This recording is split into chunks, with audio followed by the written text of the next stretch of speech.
Hey everyone, and welcome back for another deep dive with us. Today we're looking at the global reaction to that phone call between President Trump and President Putin on March 18th about the conflict in Ukraine. Yeah, it's interesting, to see how the rest of the world is interpreting this event instead of just focusing on, U.S. or Russian media. Exactly. We're going beyond the usual suspects to get a broader perspective. Yeah. So what are we seeing so far? What are the key takeaways that jump out at you from these international sources? Well, one thing that's pretty clear is that the agreements reached are pretty limited. Putin agreed to halt attacks for 30 days, but only on Ukraine's energy infrastructure. So not a full ceasefire then? No, not really. And that raises a lot of questions. Is this a genuine step towards de-escalation or just a way for Putin to buy some time? Some sources are saying that President Trump actually pushed for a full 30-day ceasefire, but couldn't get Putin to agree, even though the U.S. and Ukraine were already on board with it. What do you make of that? Well, that's pretty telling, isn't it?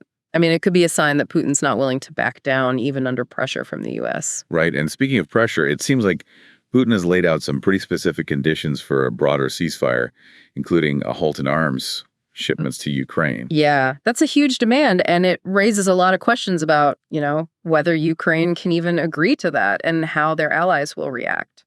It's a delicate situation for sure. And some media outlets are already framing this call as a bit of a setback for President Trump. Yeah, they're saying Putin's less compliant than Trump might have thought, which kind of undermines his diplomatic efforts. It's interesting how different media outlets are spinning this whole thing, each one putting their own twist on the narrative. Exactly. It's like a game of international telephone where the message gets distorted with each retelling. That's a great analogy. So amidst all the skepticism, there are also some glimmers of hope, right? I mean, both leaders agreed to keep talking and maybe work towards a naval ceasefire, then a full ceasefire and eventually lasting peace. Yeah, that's the ideal outcome, but we have to be realistic. It's a long and complex process, and there are going to be setbacks along the way. It's a marathon, not a sprint, for sure. And on that note, there's also this interesting development regarding U.S. Russia relations. Both leaders said they want to improve their relationship and emphasize their shared responsibility for global security. Yeah, that's significant. It could signal a potential thaw in relations between the two countries, which would have major implications for the global landscape. Definitely. And as we delve deeper into those implications, we can't forget about the most important player in all of this, Ukraine. Where do they stand in all of this? What's their perspective? That's the million-dollar question, isn't it? Yeah. Some sources are worried about how Ukraine will react to the proposed conditions, especially the ones that seem to limit their own agency. It's like they're caught in a tug-of-war between these two superpowers. Exactly. And some sources are even saying that Ukraine's demands might not matter much in the grand scheme of things when it comes to negotiations between the U.S. and Russia. Right. That's a sobering thought, especially when we consider the human cost of this conflict. Absolutely. It's easy to get lost in the high-level diplomacy, but we can't forget about the people whose lives are being directly affected by this war. There is mention of a prisoner exchange, 175 for 175, and the release of 23 wounded Ukrainian soldiers as a gesture of goodwill. Any humanitarian effort is welcome, of course, but it also makes you wonder about the strategic motivations behind it. For sure. It's hard to know for sure what's going on behind the scenes, but that's what makes analyzing these different perspectives so interesting. It forces us to think critically and to recognize that there's always more than meets the eye. The situation in Ukraine is still very much up in the air. Yeah. This phone call between President Trump and President Putin is a big deal, but what it means for the future is anyone's guess. Yeah, we've got this fragile agreement, potential shifts in U.S. Russia relations and Ukraine right in the middle of it all. There's a lot to unpack here. What stands out to you as we try to make sense of this whole thing? Well, one thing that I find really interesting is how this call might change the bigger picture, the global power dynamics. Some analysts think it could be a turning point in U.S. Russia relations. A turning point. Wow. Are we talking like the end of Cold War 2.0 here? Maybe it's too early to say for sure, but the fact that both leaders said they want to improve relations is a big deal. It suggests they're willing to at least talk, even with the conflict in Ukraine still going on. Yeah, but there's a lot of history between these two countries. It's not like they can just forget about all the rivalry and mistrust overnight. True. We have to be realistic about that. But this call could be a step in the right direction. Maybe it'll open the door for them to work together on things they both care about, like arms control, climate change, or counterterrorism. So instead of a dramatic ending, maybe this is the start of a slow dance where they both take small steps, test the waters, and try to find a rhythm that works for both of them. I like that analogy. And remember, this dance is happening on a global stage with everyone watching and analyzing their every move. Talk about pressure. So, what are the big takeaways for the rest of the world from this phone call? Well, first of all, it's a reminder that talking is important even when things are really bad and there are huge disagreements. Secondly, it shows just how complicated international relations are. There are so many factors at play, like power dynamics, strategic interests, domestic politics. It's a lot. And third, it shows why critical thinking is so important. We have to be aware of all the different stories being told, all the different angles, and then make up our own minds. Exactly. And that's what we try to do here on the Deep Dive, give you the information you need to navigate this crazy world. Speaking of information, there's one more thing I wanted to bring up, and that's the potential for unintended consequences. Things happening that nobody planned for. Yes, the law of unintended consequences. It's always lurking in the background, especially when it comes to international affairs. What are you thinking about specifically? Well, I'm thinking about how this call might affect other countries in the region, like China. Good point. China's been watching this whole conflict very closely, and this call between Trump and Putin could definitely change their strategy. Exactly.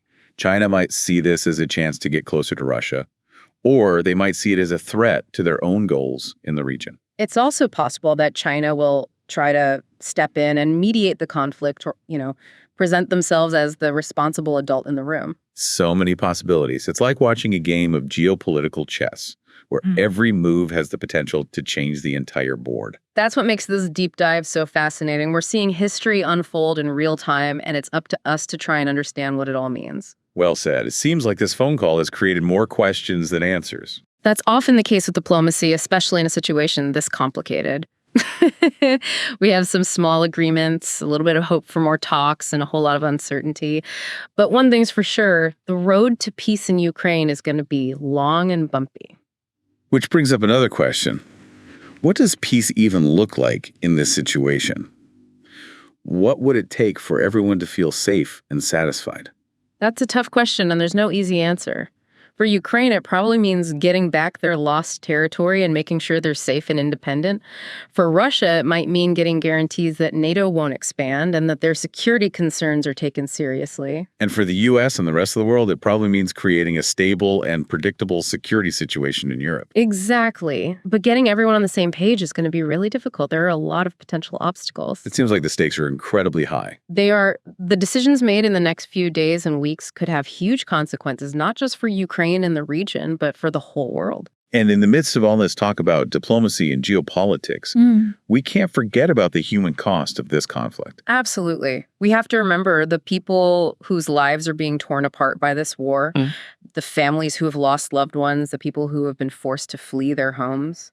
And what about the long-term effects on Ukraine? How will this experience change their sense of who they are and how they see the world? Those are important questions, ones that we need to think about as we consider what might happen next. It feels like we've only scratched the surface of this issue. We have, and as we wrap up this part of our deep dive, I want to leave you with one final thought. This phone call is just one piece of a much bigger story that's still being written. It's a story with many different authors, each with their own motivations, perspectives, and goals. And it's a story that reminds us that the choices made by individuals and nations can have huge consequences that affect everyone around the world.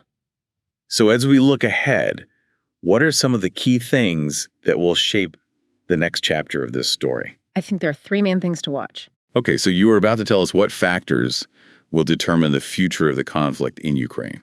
Right. Well, I think the first thing to watch is whether Russia and Ukraine are actually willing to compromise, to make concessions. If neither side is willing to budge, then a lasting peace agreement is going to be pretty much impossible. So basically, flexibility is key. Exactly. The second factor is how much support Ukraine gets from the rest of the world. The continued military and economic aid from Western countries will be crucial for Ukraine to keep fighting and to resist Russian pressure. So the global community has a big role to play here. Absolutely. And the third factor is what's happening politically in both Russia and the U.S. Any changes in public opinion or any new leaders could really shake things up. So it's a delicate balancing act, both internally and externally. Exactly. It's a really complex situation with no easy answers. Well, we've covered a lot of ground today, from those limited agreements in the phone call to the potential ripple effects on the whole global order. What's the one big takeaway you want our listeners to walk away with from this deep dive? I think the main thing to remember is that the situation in Ukraine is far from over. This phone call between President Trump and President Putin is just one piece of a much bigger puzzle. It's like a turning point in a book, Yeah. where the tension is building and you can't wait to see what happens next. Exactly. And as we're reading this global story, it's important to stay engaged, to keep asking questions, and to try to understand all the different forces at play. Well said. And that, my friends, is a wrap on this episode of Deep Dive. Thanks for joining us on this journey of exploration and discovery. Knowledge is power, right? Especially in a world where we're bombarded with information, the more we know, the better equipped we are to make sense of everything happening around us. Couldn't agree more. And as always, we encourage you to keep digging into these topics, seek out different viewpoints, and come to your own conclusions. There's always more to learn, and hearing different perspectives just makes our understanding richer. Thanks for tuning in, and we'll see you next time for another Deep Dive. Don't forget to subscribe to our podcast, available on Spotify, Apple Podcasts, and YouTube. We are here to make things clear, new episodes every day.